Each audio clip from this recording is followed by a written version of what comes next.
Selamat pagi kepada Bapak, Ibu, Saudara, dan Saudari yang terkasih di dalam Tuhan kita Yesus Kristus.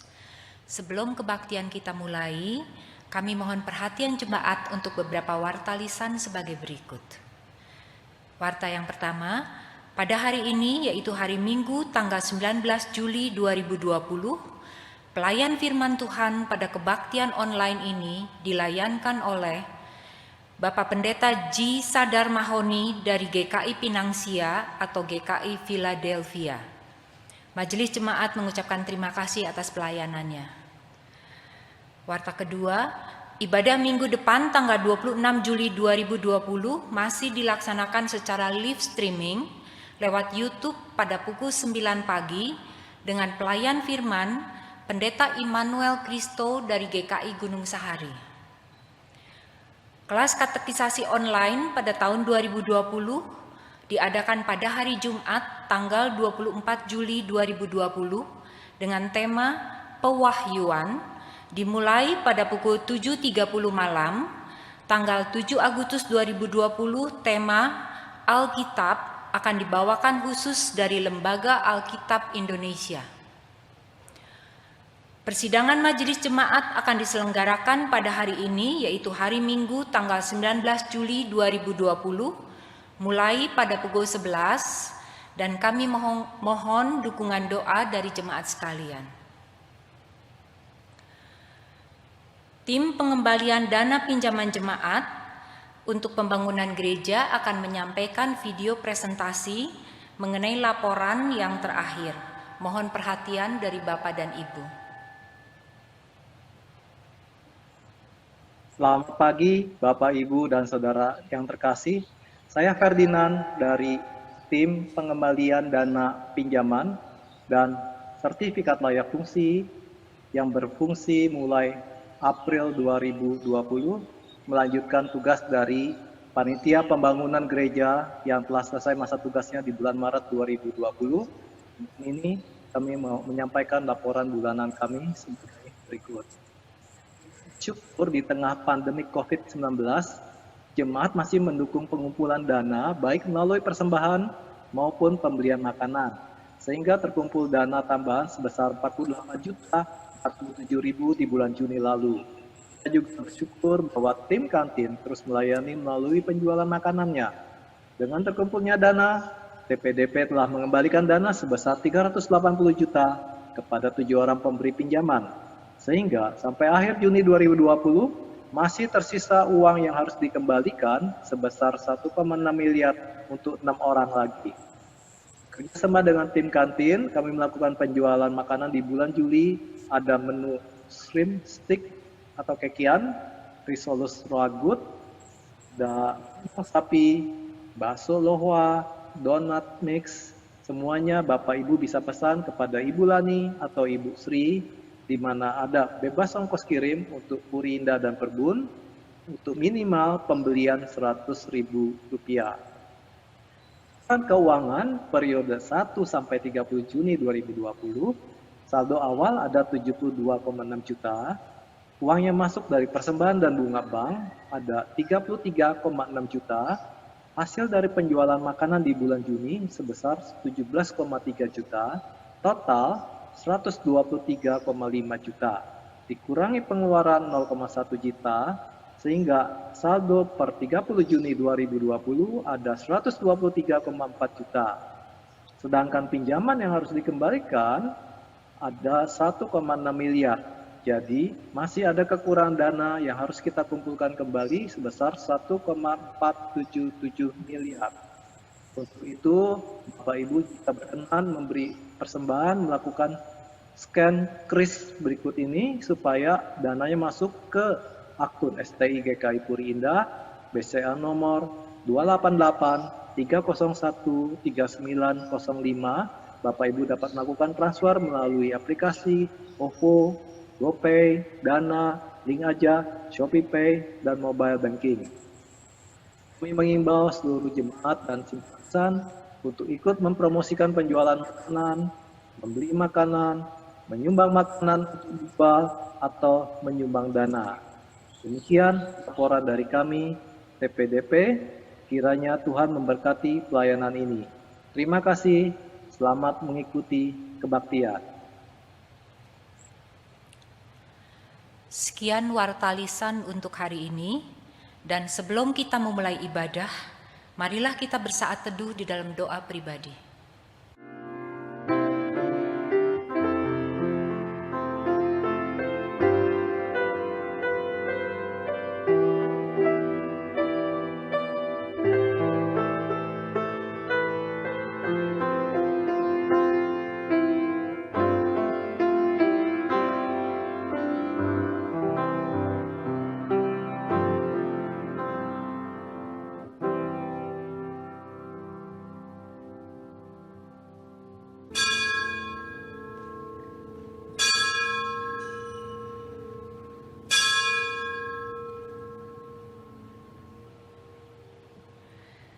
Selamat hari Minggu bagi kita semua.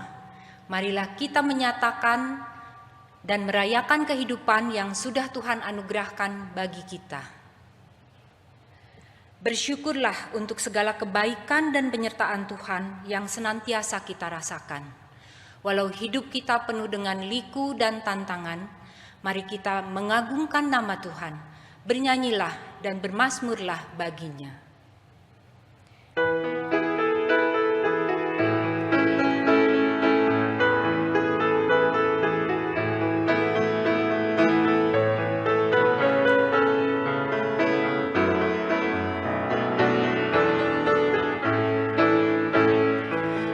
Bersyukurlah pada Tuhan, serukan namanya, bernyanyilah bagi Tuhan, mari bermazmurlah. Pujilah Tuhan hai jiwaku, pujilah namanya. Aku hendak bernyanyi seumur hidupku.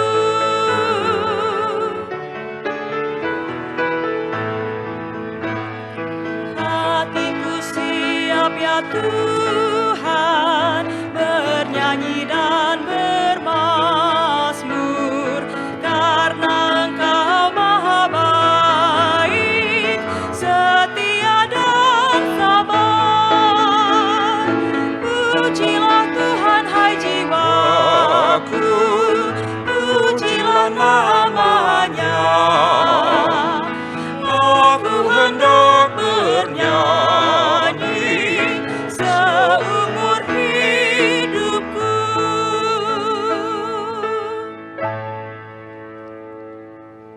Pertolongan kita adalah dalam nama Tuhan yang menjadikan langit dan bumi.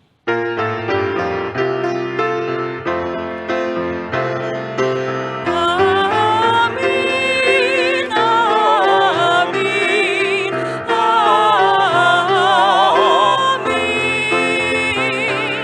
amin, amin, amin. Kiranya kasih karunia dan damai sejahtera dari Allah, Bapa kita dan dari Tuhan Yesus Kristus menyertai saudara sekalian. Dan menyertai saudara juga.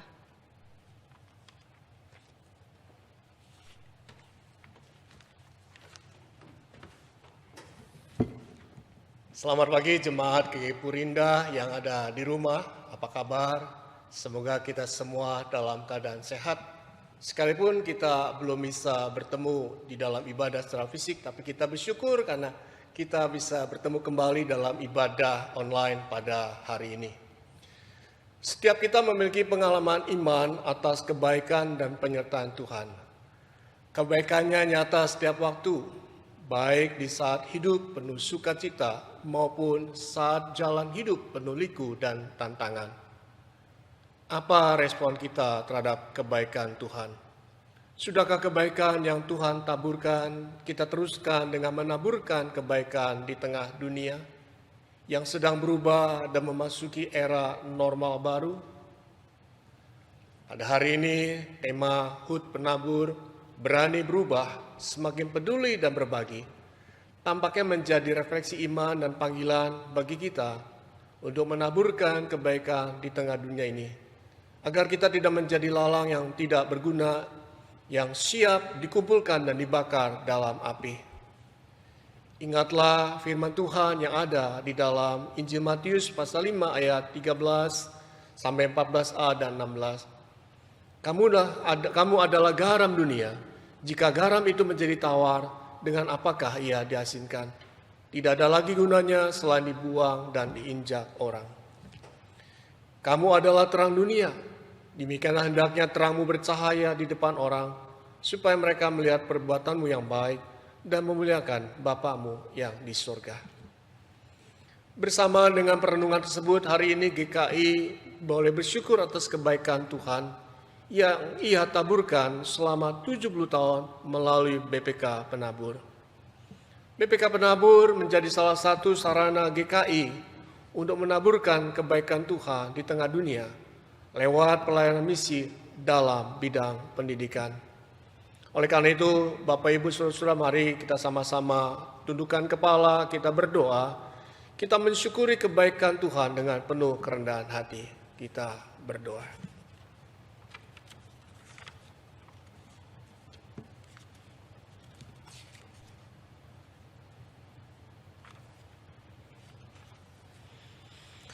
Bapa di surga, sungguh kami layak menaikkan syukur bagimu, sebab Engkau selalu setia untuk menaburkan kebaikan di sepanjang perjalanan kehidupan kami. Tetapi di keadaan sulit dan penuh tantangan ini, kami seringkali tidak merasakan kebaikan Tuhan. Seakan-akan kebaikan-Mu lenyap dari diri kami, lalu kami pun menjadi garam yang tawar. Padahal kelemahan, ketakutan, dan kecemasanlah yang sering membuat kami menutup diri pada kebaikan-Mu, menjadikan kami tawar hati dalam menghadapi krisis, meredupkan terang yang Engkau berikan. Ego diri kami menguasai hati dan pikiran kami, hingga kami menciptakan kebenaran sendiri tanpa hikmat dari-Mu. Ampunilah kami ya Allah, raihlah kami dalam segala yang sulit sekalipun. Jagalah diri kami agar kami tetap berada di jalan-Mu. Ajarkanlah diri kami untuk bersandar pada pengertian-Mu. Kobarkanlah keberanian dalam diri kami untuk menyatakan kasih dan kebaikan-Mu.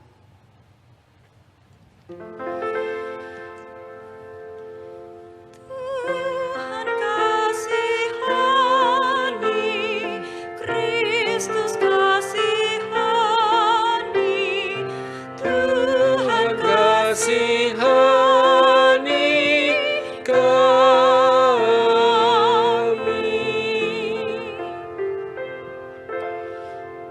Di dalam nama Tuhan Yesus kami berdoa. Amin.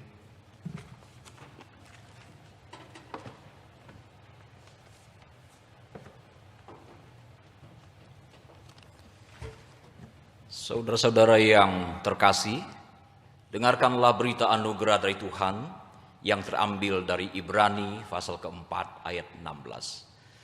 Sebab itu marilah kita dengan penuh keberanian menghampiri tahta kasih karunia, supaya kita menerima rahmat dan menemukan kasih karunia untuk mendapatkan pertolongan kita pada waktunya. Di dalam Kristus engkau telah diampuni. Di dalam Kristus engkau pun telah diampuni.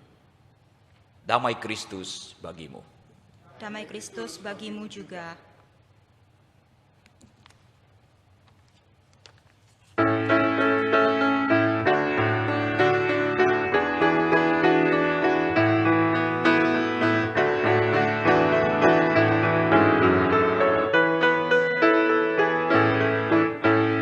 Tinggallah dalam Yesus, jadilah murid-Nya.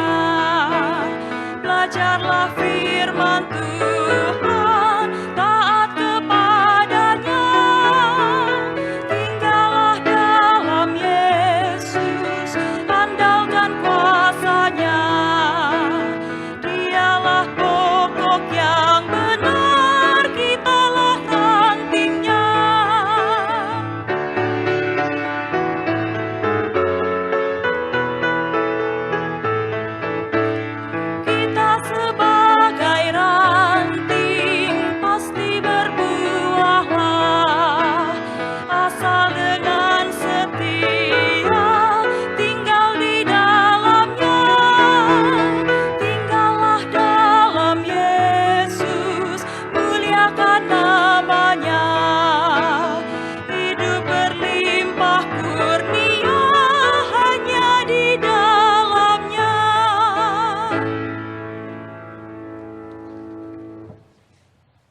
Terima kasih Bapa di dalam surga atas kasih karunia yang Tuhan berikan kepada kami. Terima kasih untuk penyertaan Tuhan bagi kami juga sampai saat ini. Sekarang waktu bagi kami untuk membaca dan merenungkan sabda-Mu. Berikanlah Roh Kudus yang akan menuntun kami membaca dan memahami firman-Mu. Lunakkanlah hati kami, berikanlah kami konsentrasi yang baik untuk menerima firman-Mu. Di dalam Kristus Tuhan kami berdoa. Amin.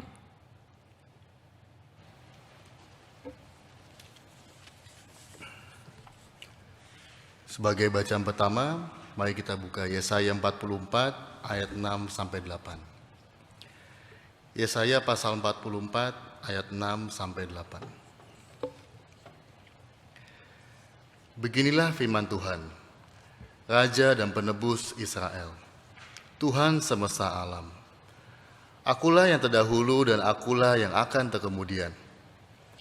Tidak ada Allah selain daripadaku. Siapakah seperti aku? Biarlah ia menyerukannya. Biarlah ia memberitahukannya dan membentangkannya kepadaku. Siapakah yang akan mengabarkan dari dahulu kala hal-hal yang akan datang? Apa yang akan tiba, biarlah mereka memberitahukannya kepada kami. Janganlah gentar dan janganlah takut, sebab memang dari dahulu telah kukabarkan dan kuberitahukan hal itu kepadamu. Kamulah saksi-saksiku. Adakah Allah selain daripadaku? Tidak ada gunung batu yang lain, tidak ada ku kenal. Demikianlah sabda Tuhan. Syukur kepada Allah.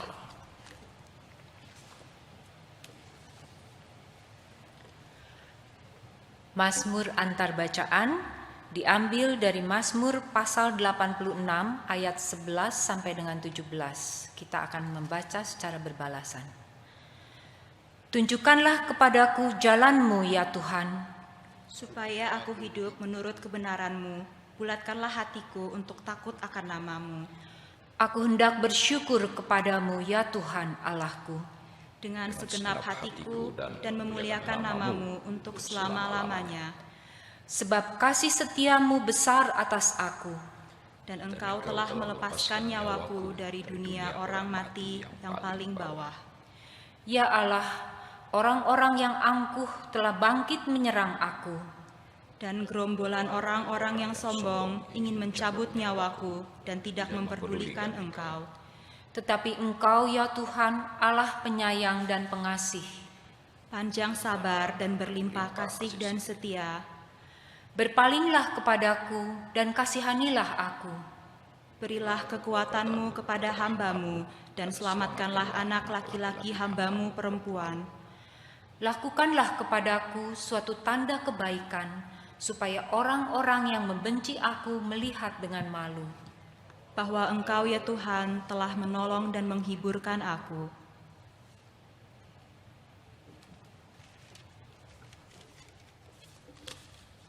Saudara-saudara, pembacaan Alkitab kita akan melihat dari surat Paulus kepada jemaat Kristen di Roma, Roma 8 ayat 12 sampai 25.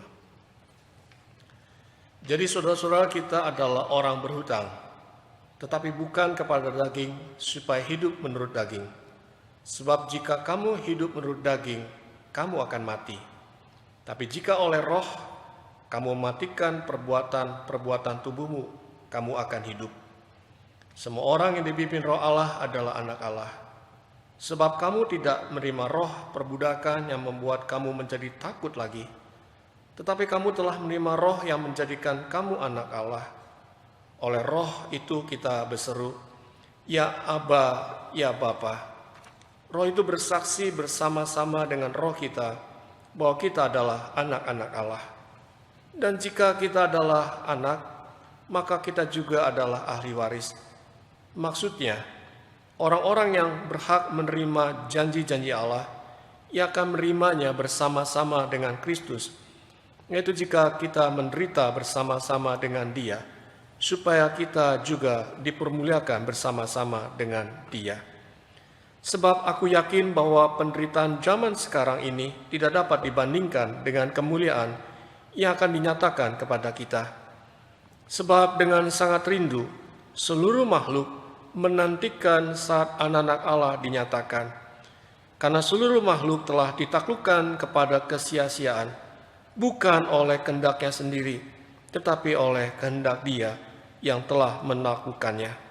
Tetapi dalam pengharapan, karena makhluk itu sendiri juga akan dimerdekakan dari perbudakan kebinasaan dan masuk ke dalam kemerdekaan kemuliaan anak Allah. Sebab kita tahu bahwa sampai sekarang segala makhluk sama-sama mengeluh dan sama-sama merasa sakit bersalin.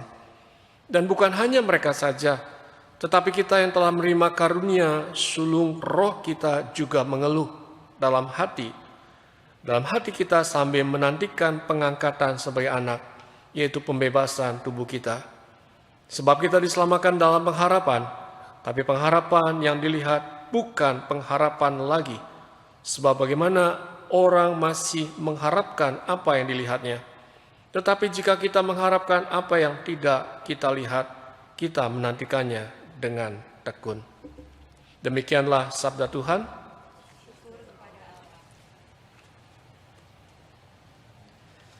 Pembacaan kitab Injil menurut Injil Matius pasal 13 ayat 24 sampai 30 dan akan dilanjutkan ayat 36 hingga 43.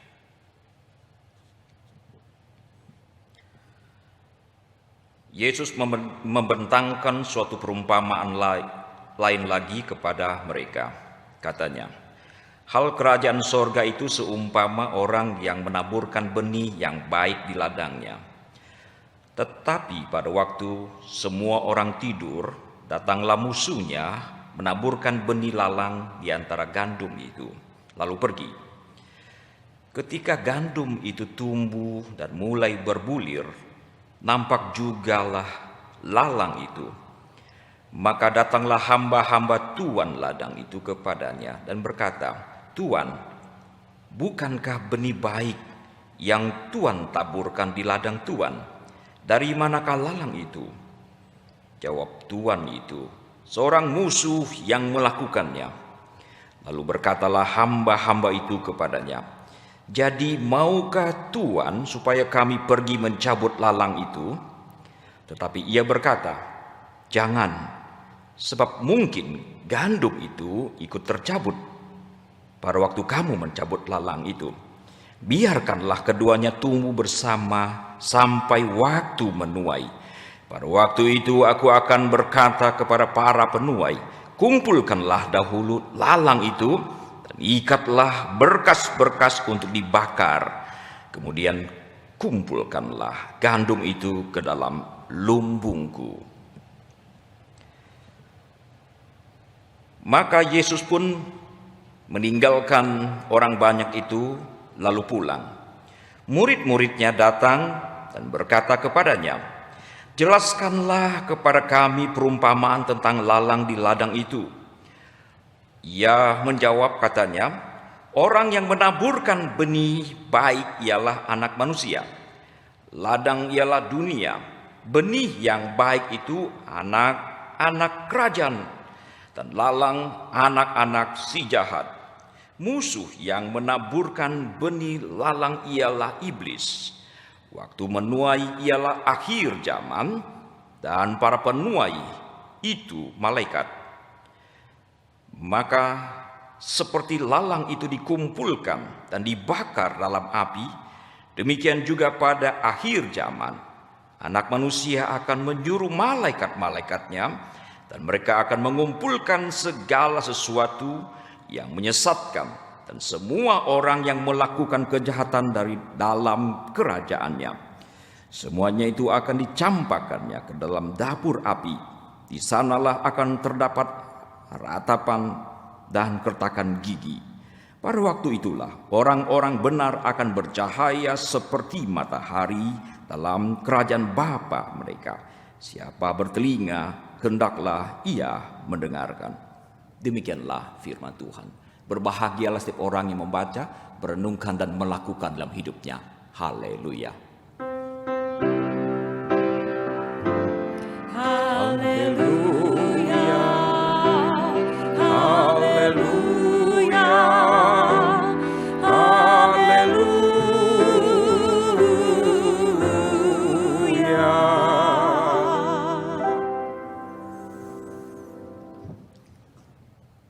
pagi Bapak dan Ibu sekalian. Kiranya damai dan sentosa Tuhan selalu dilimpahkan kepada kita semua di tengah pandemi ini. Sekaligus saya mengucapkan selamat ulang tahun kepada BPK Penabur yang ke-70. Tuhan memberkati pelayanan BPK Penabur. Tema kita pada hari ini adalah berani berbuah, semakin peduli dan berbagi. Saudara sekalian, ada pertentangan antara terang di satu sisi dan gelap di sisi yang lain. Ada pertentangan antara kuasa Tuhan dan kuasa kegelapan. Dan kalau kita membaca sejarah gereja dari zaman dulu sampai hari ini, terjadi pertentangan yang luar biasa. Yesus datang menaburkan benih-benih yang baik, tetapi dia juga mengatakan ada oknum lain yang datang menaburkan benih jahat di tengah benih-benih yang baik itu. Sejarah telah memasuki perjalanan yang sangat-sangat panjang, 2000 tahun saudara sekalian. Di dalam perjalanan itu kita bisa melihat berkali-kali gereja menempuh jalan yang keliru. Itu sebabnya puncaknya 500 tahun yang lampau terjadilah peristiwa reformasi yang melahirkan gereja Protestan. Apakah sudah selesai? Belum, saudara. Belum selesai. Pertentangan akan terus terjadi. Maka tema hari ini berani berubah menjadi sebuah tantangan bagi kita untuk terus menyikapi siapa diri kita. Siapa yang ada di seputar kita? Apakah kita sudah berada di posisi yang betul seperti yang ditegaskan oleh firman Allah? Seperti yang Tuhan Yesus inginkan ketika dia menaburkan benih-benih yang baik. Di zaman Tuhan Yesus kita melihat ada yang disebut dengan orang-orang Farisi yang sangat agamis. Formalitas, penuh dengan tradisi-tradisi, dan hidup dengan begitu ekstrim, keras. Tapi jangan lupa Tuhan Yesus juga mengatakan munafik.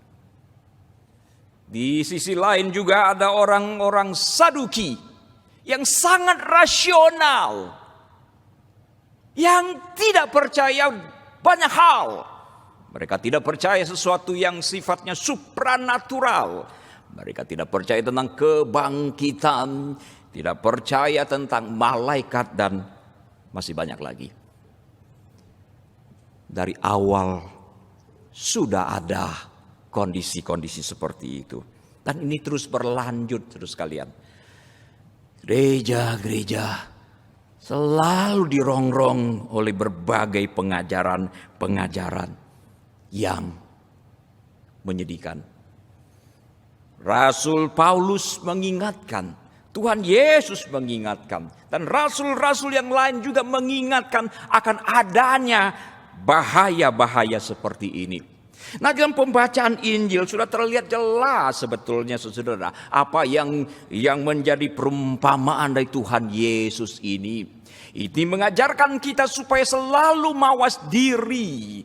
Jangan sampai kita yang menjadi penabur-penabur zaman sekarang adalah penabur-penabur yang buta, yang akhirnya justru menaburkan benih-benih lalang sehingga melahirkan generasi-generasi kesesatan. Kita ditantang untuk menabur benih-benih kebaikan sebagaimana yang ditaburkan oleh Tuhan Yesus yang menyampaikan perumpamaan ini. Yesus berkata dalam Injil Matius 24, kedatangan nabi palsu akan disertai dengan tanda-tanda yang dahsyat dan sekiranya mungkin menyesatkan orang-orang pilihan juga. Paulus menggambarkan apa yang terjadi di jemaat Galatia. Jemaat Galatia adalah jemaat yang sangat-sangat respek ketika mereka menerima Injil. Mereka begitu kagum kepada Yesus. Mereka berkobar-kobar. Mereka begitu mengasihi Paulus. Sampai-sampai Paulus mengatakan, kalau mungkin kalian telah mencungkil mata dan memberikannya kepadaku. Luar biasa jemaat ini, saudara. Tetapi apa yang terjadi ketika Paulus meninggalkan Galatia?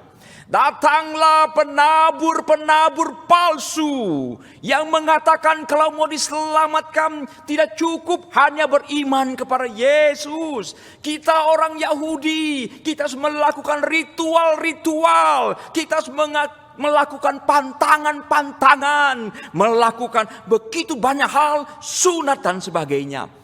Dan jemaat Galatia yang sungguh-sungguh beriman itu akhirnya menjadi goyah pada waktu itu. Saudara sekalian, situasi ini terus berlangsung. Di zaman sekarang kita bisa melihat ada begitu banyak pengajaran di seputar kita. Di media kita bisa mendengarkan ada begitu banyak pengajaran yang mirip-mirip dengan ajaran Yesus. Yang bertentangan dengan ajaran Yesus pun banyak. Maka tidak heran hari ini kita bisa mendengarkan ada orang yang mengklaim dirinya sebagai Panglima Michael yang memimpin berjuta-juta malaikat. Ada juga yang mengajarkan supaya orang Kristen harus pakai baju warna pink sekarang ini. Karena kita ini adalah pengantin Kristus. Yesus sudah mau datang, siap-siap pakai baju warna pink. Ada juga gereja yang mengajarkan tentang kebangkitan, pembangkitan orang mati. Tentu saudara masih ingat beberapa waktu yang lampau ada sekelompok Kristen yang mendoakan, yang dengan begitu antusias, bersemangat mendoakan orang-orang mati di sebuah rumah duka. Kita juga mendengar ada pengajaran tentang mimpi-mimpi. Sebagian pengajar sekarang sibuk urusan dengan mimpi dan mimpi. Ada yang bermimpi tentang perempuan dalam bentuk Roh Kudus dan sebagainya. Saudara, kita juga sering mendengar ada yang bisa mendengarkan suara Tuhan secara langsung.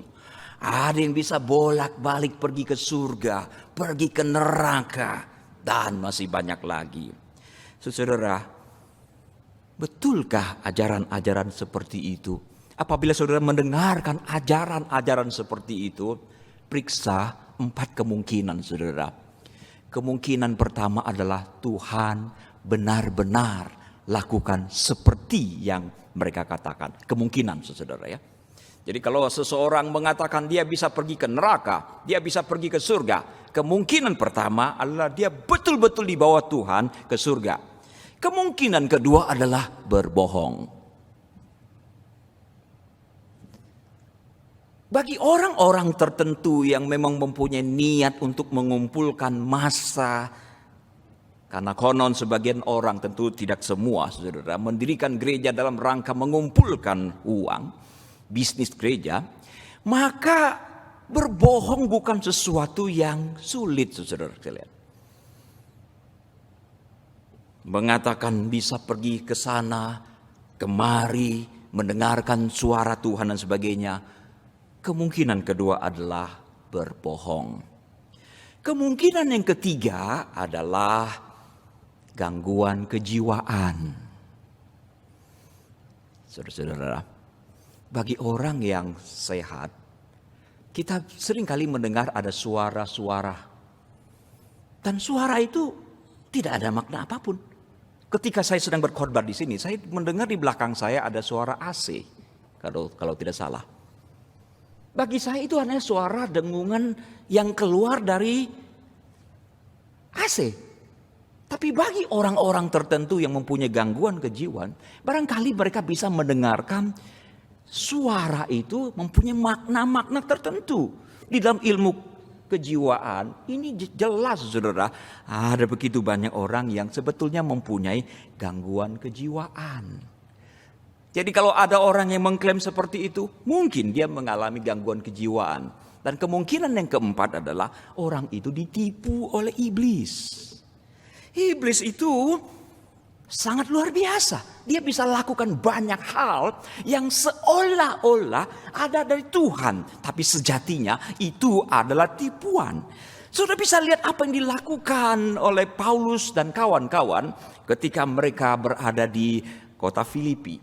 Di dalam pelayanan waktu itu ada seorang wanita yang mengikuti Paulus dan kawan-kawan. Dan yang berseru-seru dengan kata-kata, inilah hamba Allah yang maha tinggi. Paulus dan kawan-kawan jelas adalah hamba Allah yang maha tinggi. Dengarkanlah mereka memberitakan berita keselamatan. Ada yang salah tidak dengan apa yang dikatakan oleh perempuan ini? Tidak ada. Dan apa yang disampaikan memang Paulus memberitakan berita keselamatan yang dikerjakan oleh Tuhan Yesus. Berhari-hari perempuan ini berseru-seru seperti ini. Sampai Paulus tidak tahan lagi dan dia menengking. Sudah tahu kejadian itu bukan? Keluarlah roh jahat dari perempuan itu. Jadi kalau kita tidak bijaksana, tidak berhati-hati, ada kemungkinan seseorang bisa ditipu oleh iblis. Saudara-saudara sekalian, waspadalah terhadap benih-benih seperti itu. Di sisi yang lain, kita juga bisa melihat kelompok-kelompok Saduki sudah menggerogoti gereja di banyak tempat. Saya mensinyalir saudara, kehancuran gereja-gereja di barat adalah penganut teologi seperti yang dimiliki oleh kelompok-kelompok Saduki. Yang tidak percaya ini, yang tidak percaya itu. Segala sesuatu harus melalui screening otak. Segala sesuatu harus masuk akal. Kalau tidak masuk akal, tolak itu. Dianggap dongeng, dianggap cerita palsu dan sebagainya. Maka tidak heran saudara, di banyak tempat sekarang ada orang-orang tertentu yang meragukan apakah Alkitab ini betul-betul firman Allah. Di mana letak otoritasnya? Orang-orang berusaha mencari cara agar bisa terlepas dari otoritas firman Tuhan hari ini. Banyak orang berusaha untuk tidak lagi diikat oleh sebuah buku yang dikatakan sudah tidak up to date. Kita harus menafsir ulang agar Alkitab ini menjadi real dan bisa dijalankan di dalam kehidupan sehari-hari. Ini yang menyebabkan sebagian orang akhirnya berjalan di luar jalur Alkitab. Saya tidak tahu berapa banyak di antara orang-orang GKI yang setuju dengan LGBT. Izinkan saya untuk tidak sejalan dengan saudara-saudara kalau saudara kebetulan setuju dengan LGBT. Saya percaya kita semua harus membela hak orang. Tapi ketika kita membela hak asasi manusia, please jangan sekali-sekali kita memperkosa kebenaran ilahi. Sejarah telah membuktikan kehancuran gereja-gereja di belahan barat sudah nyata sedemikian rupa. Tidak heran liberalisme telah menyebabkan orang-orang kehilangan iman saat ini, saudara sekalian. Kita harus beriman, betul-betul harus beriman, tetapi harus berotak. Tetapi jangan sampai kita berotak akhirnya tidak beriman. Saudara-saudara sekalian, otak kita hanya segenggam tangan kita ukurannya. Lebih kurang 350 cc. Tidak mungkin kita bisa memahami Allah sampai tuntas dengan kemampuan otak kita yang terbatas. Kalau kita bisa mencerna Allah dengan otak kita yang terbatas, maka pada akhirnya yang maha besar itu bukan Allah, Allah telah direduksi sedemikian rupa sehingga yang lebih hebat daripada Allah adalah otak manusia. Ini sesuatu yang berbahaya. Jadi saudara sekalian, yang terjadi sekarang ini adalah sekelompok orang mempunyai iman yang luar biasa, tapi sayangnya iman itu akhirnya membunuh rasio mereka. Sebaliknya ada juga kelompok orang-orang tertentu mempunyai rasio yang luar biasa, yang mempunyai kecerdasan yang luar biasa. Tapi sayangnya kecerdasan yang luar biasa itu telah membunuh iman di dalam diri mereka. Di mana posisi kita, saudara? Di mana posisi kita di tengah arus pengajaran seperti itu? Semoga kita tetap berada di posisi Tuhan Yesus, mengajarkan, menaburkan benih-benih yang benar. Sebagai umat Allah, kita wajib berada di tempat itu. Mengapa kita harus semakin peduli, saudara sekalian? Mengapa kita harus berbagi tentang kebenaran? Karena ini menyangkut sesuatu yang sangat-sangat penting. Dengarkanlah apa yang menjadi kata-kata Rasul Paulus kepada jemaat Galatia yang sepintas telah saya gambarkan tadi. Akhirnya jemaat Galatia terpengaruh oleh penabur-penabur yang datang belakangan. Mereka kembali lagi kepada Taurat yang menjadi menjadi beban, yang menjadi sesuatu yang menekan umat Allah sekian abad. Kristus telah memerdekakan mereka, dan sekarang mereka kembali lagi kepada kuk itu. Dan inilah kata-kata Paulus, Galatia 5 ayat 1. Supaya kita sungguh-sungguh merdeka, Kristus telah memerdekakan kita. Karena itu berdirilah teguh dan jangan mau lagi dikenakan kuk perhambaan. Sesungguhnya aku Paulus berkata kepadamu, jikalau kamu menyunatkan dirimu, Kristus sama sekali tidak akan berguna bagimu. Paulus katakan kalau sunat, melakukan ritual-ritual di dalam Taurat bisa menyelamatkan seseorang. Kristus tidak perlu datang. Yesus tidak perlu datang dan mati di kayu salib. Dan kalau kamu lakukan itu, Kristus tidak berguna bagimu. Lebih keras lagi dia berkata, sekali lagi aku katakan kepada setiap orang yang menyunatkan dirinya bahwa ia wajib melakukan seluruh hukum Taurat.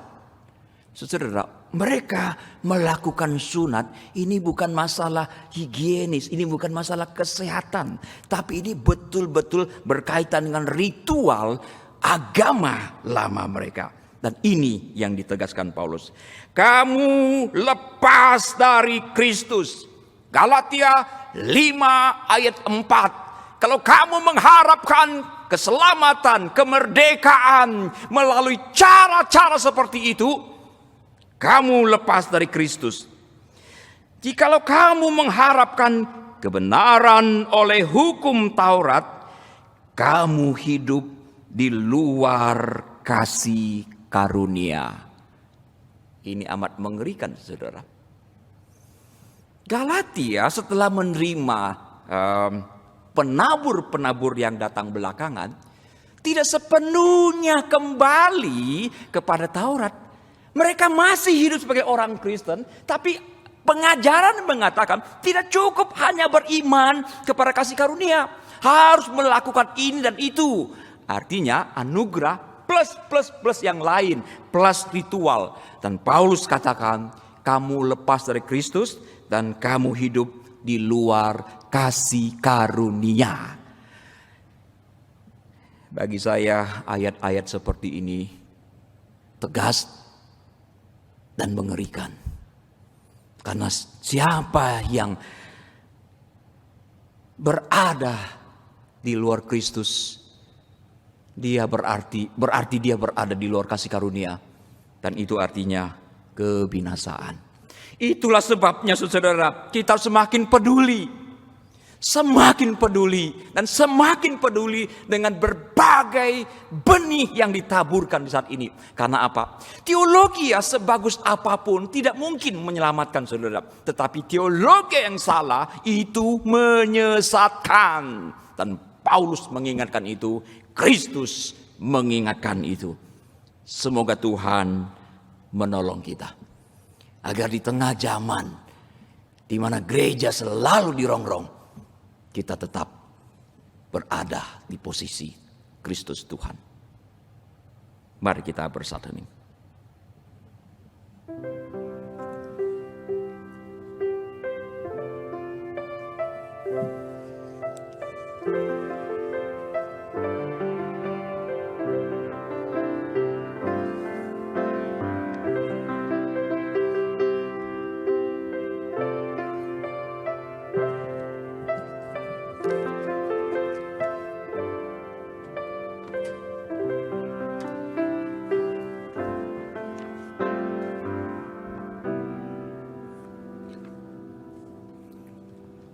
Jemaat diundang bangkit berdiri. Mari kita bersama dengan umat Allah Di masa lalu, masa kini, dan masa depan, mengingat janji baptisan kita dengan mengikrarkan pengakuan iman rasuli yang berbunyi demikian. Aku percaya kepada Allah, Bapa yang Maha Kuasa, Khalik langit dan bumi, dan pada Yesus Kristus, Anak yang tunggal Tuhan kita, yang dikandung dari Roh Kudus, lahir dari anak darah Maria, yang menderita sengsara di bawah pemerintahan Pontius Pilatus, disalibkan, mati dan dikuburkan, turun ke dalam kerajaan maut. Pada hari yang ketiga, bangkit keluar dari antara orang mati, naik ke surga, duduk sebelah kanan Allah, Bapa yang Maha Kuasa. Dan dari sana ia akan datang untuk menghakimi orang yang hidup dan yang mati. Aku percaya kepada Roh Kudus, gereja yang kudus dan am, persekutuan orang kudus, pengampunan dosa, kebangkitan orang mati dan hidup yang kekal. Amin.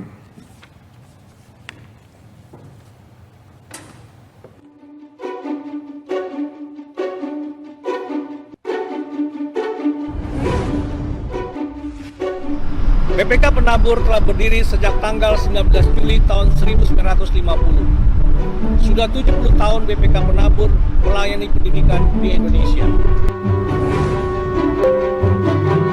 70 tahun bukanlah perjalanan yang singkat. Sudah banyak rekam jejak yang dilakukan oleh BPK Penabur. Sudah banyak alumni yang saat ini mengabdi pada gereja, bangsa, dan negara. Sungguh adalah sebuah kebesaran Tuhan bagi BPK Penabur.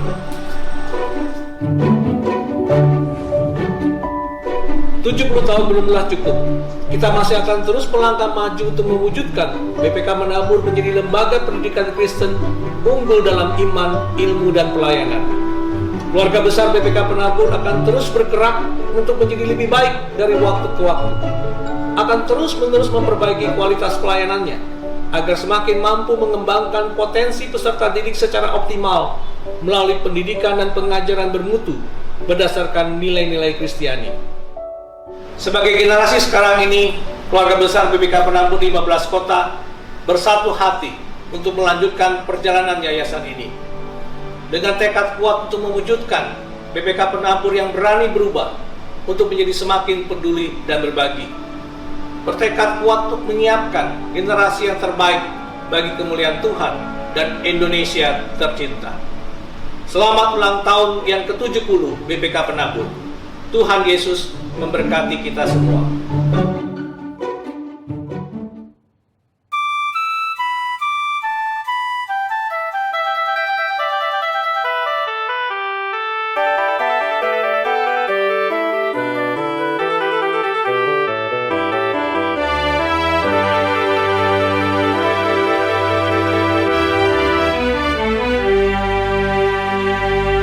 Lihat Tuhan berkarya di bumi Indonesia.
Mari kita berdoa. Bapa Surgawi, kami datang kepadamu memohonkan belas kasihan Tuhan bagi dunia dan bagi kami yang sedang di dalam pergumulan. Bapa, berbelas kasihanlah kepada begitu banyak bangsa-bangsa yang sedang bergumul dengan pandemi yang belum berakhir secara total ini ya Bapa. Di Indonesia kondisi ini belum menunjukkan tanda-tanda berakhir. Belas kasihan-Mu kiranya diturunkan kepada orang-orang yang hidup di dalam tekanan-tekanan. Belas kasihan-Mu kiranya lebih lagi turunkan kepada orang-orang yang terpapar oleh virus corona ini ya Bapa. Berikanlah kemampuan kepada para medis untuk menyelesaikan persoalan yang serius ini. Bapa, setelah pandemi orang-orang memperkirakan akan ada masa-masa sulit, masa resesi ekonomi. Tuhan, kami berdoa kiranya Tuhan memberikan hikmat kepada para pemimpin dunia, bagaimana caranya mengatasi kemungkinan-kemungkinan terburuk yang akan terjadi, sehingga masyarakat tidak jatuh dalam kemiskinan yang parah. Kami berdoa kiranya Tuhan Kau berikan hikmat kepada pemerintah kami, agar pemerintahan yang sah ini dapat menjalankan pemerintah dengan baik, mengatur masyarakat Indonesia, dan mensejahterakannya pula Bapa. Bapa Surgawi, kami berdoa untuk keamanan yang dibutuhkan oleh negara kami. Kami berdoa kiranya Engkau berbelas kasihan kepada banyak orang yang hidup dalam ketakutan karena lingkungan yang terasa kurang aman. Peredaran narkoba begitu marak di negeri ini. Tuhan, berbelas kasihanlah. Banyak orang jahat yang mengambil keuntungan tapi menghancurkan banyak orang. Peredaran pornografi juga begitu marak yang menghancurkan generasi. Tuhan, berbelas kasihanlah. Sekarang kami berdoa untuk BPK Penabur. Kami bersyukur di dalam pimpinan Tuhan mereka telah merayakan ulang tahun yang ke-70. Satu jangka waktu yang sangat-sangat panjang menurut ukuran manusia. Berkatilah pelayanan penabur di mana-mana tempat, di kota besar, di kota kecil. Biarlah sarana ini boleh dipakai oleh Tuhan untuk menyalurkan kasih karunia kepada para murid, kepada para orang tua yang mempunyai hubungan dengan sekolah ini. Berkati para pendidik, berkati semua siswa BPK Penabur. Kami berdoa untuk GKI, Tuhan berkatilah GKI secara keseluruhan. Biarlah gereja kami berada di bawah belas kasihan-Mu juga ya Bapa. Untuk semua anggota jemaat yang sedang bergumul, yang kehilangan pekerjaan, yang sedang sakit, yang sedang bergumul dengan iman mereka, yang sedang mengalami konflik suami dan istri, anak-anak yang membenci orang tua, pegawai yang konflik dengan atasan, ataupun anggota jemaat yang mengalami konflik dengan tetangga, ataupun apapun masalah yang sedang terjadi. Tuhan, belas kasihan-Mu turun. Berikanlah hikmat kepada setiap orang yang sedang bergumul untuk segera keluar dari pergumulan yang mereka alami. Terus kalian marilah kita naikkan doa yang diajarkan Yesus kepada para muridnya. Bapa kami yang di sorga, dikuduskanlah nama-Mu, datanglah kerajaan-Mu, jadilah kehendak-Mu di bumi seperti di sorga. Berikanlah kami pada hari ini makanan kami yang secukupnya, dan ampunilah kami akan kesalahan kami, seperti kami juga mengampuni orang yang bersalah kepada kami. Dan janganlah membawa kami ke dalam pencobaan, tetapi lepaskanlah kami daripada yang jahat, karena Engkaulah yang mempunyai kerajaan dan kuasa dan kemuliaan sampai selama-lamanya. Amin.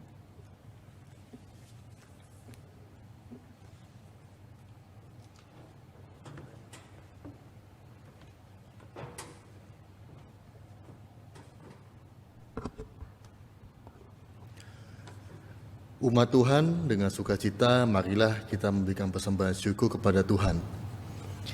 Firman Tuhan di dalam Mazmur 86 ayat 12 tertulis, Aku hendak bersyukur kepadamu ya Tuhan Allahku dengan segenap hatiku dan memuliakan nama-Mu untuk selama-lamanya. Saudara-saudari dapat menyampaikan persembahan melalui transfer ke rekening BCA nomor 221 317 1194, atau jemaat juga bisa melakukan scan QRS atau dapat pula memasukkan ke dalam amplop kemudian dibawa saat sudah dapat beribadah kembali di gedung gereja. Sebagai nyanyian persembahan, mari kita angkat pujian dari KJ 450, Hidup Kita Yang Benar.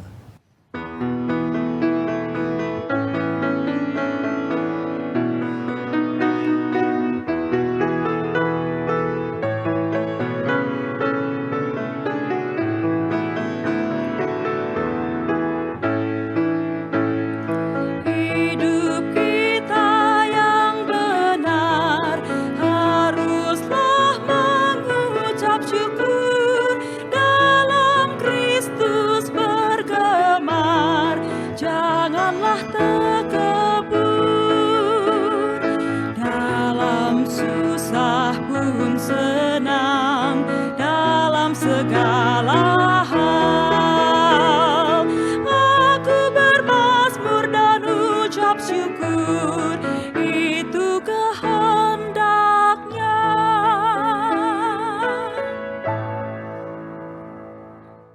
Mari kita membawa persembahan kita ke dalam doa. Mari kita berdoa.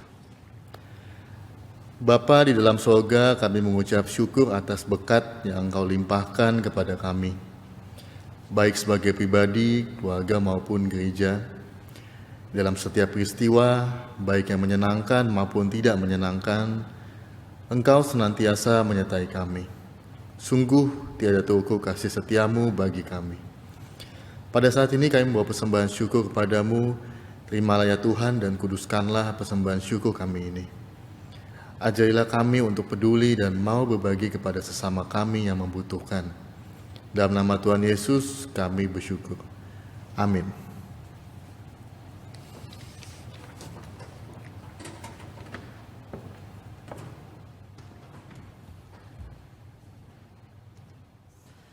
Saudara-saudara yang terkasih, marilah kita mempergunakan hidup yang telah Tuhan taburkan dengan kebaikan.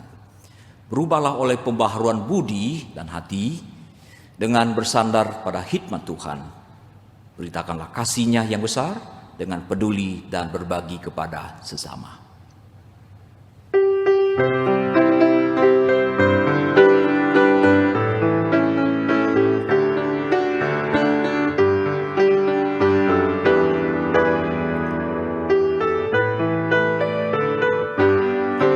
Pakailah seluruh hidupmu dalam ladang dunia, tiap harta dan talentamu pergunakan baginya.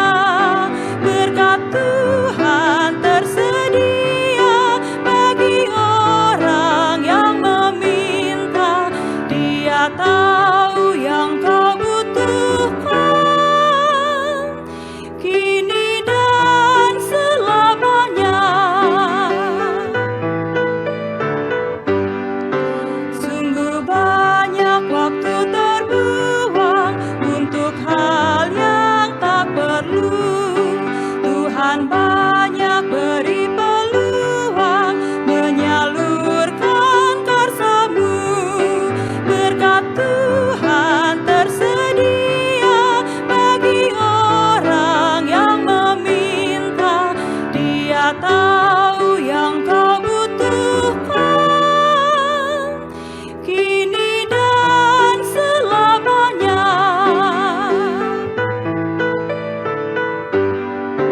Ingatlah akan Penciptamu pada masa mudamu, sebelum tiba hari tua, persembahkan karyamu. Berkat Tuhan tersedia bagi orang yang meminta, Dia tahu yang kau butuhkan, kini dan selamanya.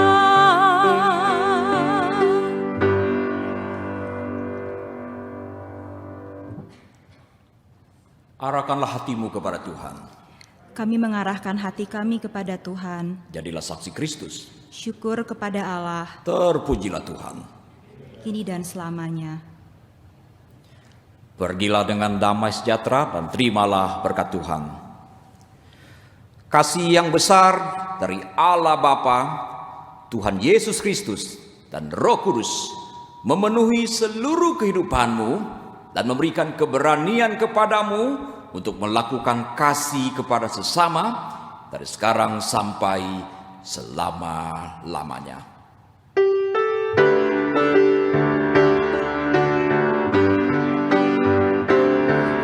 Haleluya, haleluya, haleluya, amin. Di setiap